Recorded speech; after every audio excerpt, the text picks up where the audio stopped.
how to change your region or country on Instagram. Whether you're traveling, moving, or just want to see content from a different location, this guide will help you out. Let's dive right in. First things first, open your Instagram app and make sure you're logged in into your account.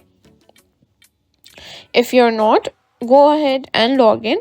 Once you're in, tap on your profile picture in the bottom right corner to go to your profile page. Next, tap on the three horizontal lines in the top right corner to open the menu. From the menu, select settings. Now, here's the tricky part. Instagram doesn't have a direct setting to change your region or country, but we can trick it a bit. So go to account and then language.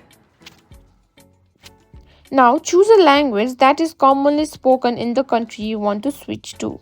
For example, if you want to see content from France, select French. After changing the language, Instagram will show you content in that language, which often includes posts from user in that region. And that's it. Changing your region or country on Instagram isn't a straightforward setting, but with this step, you can start seeing content from different locations.